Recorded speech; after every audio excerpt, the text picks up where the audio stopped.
Hello everyone. Java from scratch. మనకి Java ప్రోగ్రామింగ్లో the basic topic వచ్చేసి for loops ఎలా run అవుతున్నాయి అనేది నేను ఈ వీడియోలో చెప్తాను. ఇంకా జావా సింటాక్స్లో ఉన్న ప్రతి ఒక్క వర్డ్ ఏంటి అనేది కూడా నేను ఎక్స్ప్లెయిన్ చేస్తాను ఈ వీడియోలో. ఫస్ట్ వచ్చేసి కోడ్.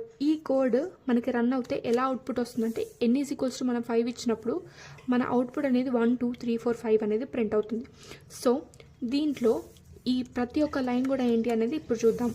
First import java.util.star. ఇందులో ఏంటి మనం ఏం చేస్తున్నాం, first import all the classes present in the java.util package such that scanner etcetera so that we can use them in our program. అంటే java.util ప్యాకేజ్లో మనకి చాలా డిఫరెంట్ టైప్స్ ఆఫ్ క్లాసెస్ ఉంటాయి. లైక్ స్కానర్ క్లాస్ అనేది scanner class java.util ప్యాకేజెస్లో ఈ class అనేది ఉంటుంది. సో అది మనకి ఇక్కడ రన్ అవ్వాలంటే మనం ఖచ్చితంగా ఇంపోర్ట్ చేసుకోవాలి. Okay, next class main. ఇదేంటి, this line starts a class named main in Java. Every program must be written inside the class. ఇదేంటి, మెయిన్ అనే ఒక క్లాస్ క్రియేట్ చేస్తున్నాము. ప్రతి ఒక్క లైన్, ప్రోగ్రామ్ యొక్క లైన్ కూడా దాంట్లో అనేది రాస్తాము, రన్ అవుతుంది. సో ఇంకోటి ఏంటి, public static void main string args. ఏంటి, this is a main method where the program execution starts. ఇక్కడ నుంచే ప్రోగ్రామ్ ఎగ్జిక్యూషన్ అనేది స్టార్ట్ అవుతుంది. అయితే దాంట్లో పబ్లిక్ అంటే ఏంటి, can be accessed from anyway. ఎక్కడి నుంచైనా మనం దీన్ని యాక్సెస్ చేయొచ్చు, అందుకే పబ్లిక్ అని పెట్టుకున్నాం. కొన్ని ప్రైవేట్ అని ఉంటాయి. ప్రైవేట్ అంటే ఏంటి, మనం ఎక్కడి నుంచైనా మనం యాక్సెస్ చేయలేము, అది ప్రైవేట్. సో స్టాటిక్ అంటే ఏంటి, runs without creating an object లేకుండా మనం ఇది ప్రోగ్రామ్ అనేది రన్ చేయొచ్చు. ఆబ్జెక్ట్ అనేది మనకి ఊప్స్లో వస్తుంది, ఆ టాపిక్ వచ్చినప్పుడు నేను అది ఎక్స్ప్లెయిన్ చేస్తాను. వాయిడ్ అంటే ఏంటిది, does not return any value. Void అనే మనం మెన్షన్ చేసినప్పుడు ఆ ప్రోగ్రాంలోనే మనం system.out.println యూజ్ చేస్తాము. కానీ వాయిడ్ కాకుండా మనకి ఇంట్ ఉంటుంది, స్ట్రింగ్ ఉంటుంది, బూలియన్ ఉంటుంది. అవేంటంటే మనం రిటర్న్ చేస్తాం వాల్యూస్. అంటే ఇంకో సపరేట్ మెయిన్ క్లాస్లో అది రన్ అవ్వాలి. ఓకే, అలా ఉంటుంది. నెక్స్ట్ స్ట్రింగ్ ఆర్క్స్ అంటే ఏంటిది, use to take command line input. అంటే ఏంటి, స్ట్రింగ్ ఆర్క్స్ అంటే ఇన్పుట్ తీసుకోవడానికి యూజ్ అవుతుంది ఇది. Next scanner equal to new scanner system dot in. అంటే ఏంటి, this line creates a scanner object to make input from the user. System dot in అంటే means input is taken from the keyboard. System dot in అంటే keyboard నుంచి మనం input ఇస్తాం కదా, అది. ఇంకా స్కానర్, ఇదేంటిది, స్కానర్ ఆబ్జెక్ట్ అనేది క్రియేట్ చేస్తుంది. ఎందుకు, to make input from users.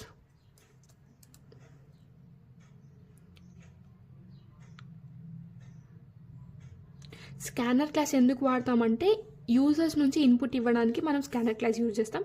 System dot in ఎందుకు వాడతామంటే మనం కీబోర్డ్ నుంచి ఇన్పుట్ ఇవ్వడానికి మనం సిస్టమ్ డాట్ ఇన్ యూజ్ చేస్తాం. నెక్స్ట్ ఇంట్ n equal to scanner dot next in. అంటే ఏంటిది, మనం ఇచ్చే ఏదైతే ఇన్పుట్ కీబోర్డ్ ద్వారా ఇస్తామో ఆ ఇన్పుట్ అనేది n అనే వేరియబుల్లోకి వెళ్ళి సేవ్ అవ్వాలి, అంతే. నెక్స్ట్ ఫర్ ఇంట్ I equal to 0, I less than or equal to n, I plus plus. This line runs from 1 to n and prints the I value. ఈ ఫర్ లూప్ అనేది ఏం చేస్తుందంటే ఈ ఇనిషియలైజ్ చేసిన ఐలోకి ఫస్ట్ 1 వాల్యూ అనేది store అవుతుంది. ఆ తర్వాత 1 less than or equal to 5 condition true. తర్వాత I అనేది ఇంక్రిమెంట్ అవుతుంది. అలా I వాల్యూ ప్రింట్ అయిన తర్వాత మళ్ళీ ఫర్ లూప్ రన్ అవుతుంది. మళ్ళీ అలా ప్రతి ఒక్క I వాల్యూ ఈ కండిషన్ అనేది ఫెయిల్ అయ్యే వరకు అది రన్ అవుతూనే ఉంటుంది. ఇలా ఫర్ లూప్ అనేది వర్క్ అవుతుంది. మనకి ఫర్ లూప్ తర్వాత నెస్టెడ్ ఫర్ లూప్ అని ఉంటుంది. అంటే ఫర్ లూప్లోనే ఫర్ లూప్. ఈ ఫర్ లూప్ వచ్చేసి ఇన్నర్ ఫర్ లూప్, ఈ ఫర్ లూప్ వచ్చేసి outer for loop. Inner for loop is responsible for columns, outer for loop is responsible for rows. ఇలా ప్రింట్ అవుతుంది అవుట్పుట్ అనేది. ఫస్ట్ ఈ ఫర్ లూప్ మొత్తం run అయిన తర్వాత ఆ జే వాల్యూస్ అన్నీ ప్రింట్ అవుతాయి. అంటే 0 1 2 3. నెక్స్ట్ లైన్లో నెక్స్ట్ 0th రోలో ఇవి ప్రింట్ అయినాయి, మళ్ళీ ఫస్ట్ రోలో మళ్ళీ ఇవన్నీ, సెకండ్ రోలో మళ్ళీ ఇవన్నీ, థర్డ్ రోలో మళ్ళీ ఇవన్నీ. ఇలా ఈ నెస్టెడ్ ఫర్ లూప్ అనేది వర్క్ అవుతుంది. సో ఈ ఫర్ లూప్ బేసిక్ కాన్సెప్ట్ అనేది ఇది చాలా ఇంపార్టెంట్. మీకు కంపెనీస్లలో కొన్ని ఇంటర్వ్యూస్లలో పబ్లిక్ అంటే ఏంటి, స్టాటిక్ అంటే ఏంటిది, మెయిన్ అంటే ఏంటిది, వాయిడ్ అంటే ఏంటిది అని ఇలా అడుగుతారు. క్లాస్ మెయిన్ అంటే ఏంటిది, మనం ఇంపోర్ట్ ఎందుకు చేసుకుంటున్నాం, దాంట్లో ఏమేమి క్లాసెస్ ఉంటాయి ఆ ప్యాకేజ్లో. సో అసలు ln అంటే ఏంటిది, నార్మల్ ప్రింట్ అంటే ఏంటిది, I అంటే ఏంటిది, మనకి అరేస్ టాపిక్స్లో ARR ఆఫ్ I అని ఉంటుంది. I show you. ఈ ఐ అంటే ఏంటిది, ఏఆర్ఆర్ ఆఫ్ ఐ అంటే ఏంటిది, ఇలా క్వశ్చన్స్ అడుగుతారు. మనం చిన్న చిన్న బేసిక్ క్వశ్చన్స్ ఆన్సర్ చేయలేకపోతే మనకి ప్లేస్మెంట్ ఎప్పటికీ రాదు. సో బేసిక్ చిన్న వాటి నుంచి మనం మీడియం వరకు మనం పర్ఫెక్ట్ అయ్యామంటే, నేను చెప్తున్నాను కదా 6 to 7 LPA ఈజీగా వస్తుంది. ఒకవేళ మీ కాన్సన్ట్రేషన్ అంతా 30 LPA 40 LPA అయ్యి ఉంటే, నేను ఏవైతే టాపిక్స్ అన్నీ క్రియేట్ చేశానో ఇవన్నీ అయిపోయాక నేను గ్రాఫ్స్ కూడా చెప్తాను, ట్రేస్ కూడా చెప్తాను, ఇంకా రికర్షన్లో డెప్త్గా కూడా వెళ్దాము, డీపీ కూడా చెప్తాను. ఇవన్నీ చెప్తే ఖచ్చితంగా 30 to 40 LPA ప్యాకేజ్ కూడా కొట్టచ్చు. జస్ట్ నాకు కావాల్సింది మీ సపోర్ట్. సబ్స్క్రైబ్ చేసుకోండి, వీడియో చాలామందికి షేర్ చేయండి, చాలా యూస్ఫుల్ అవుతుంది. మీ ఫ్రెండ్స్కి, మీ క్లోజ్ ఫ్రెండ్స్కి ఖచ్చితంగా చెప్పండి. మీ పక్కన ఉండే వాళ్ళకి చెప్పుకున్నా అట్లీస్ట్ మీ క్లోజ్ ఫ్రెండ్స్ కన్నా చెప్పండి, వాళ్ళకైనా హెల్ప్ఫుల్గా ఉంటుంది.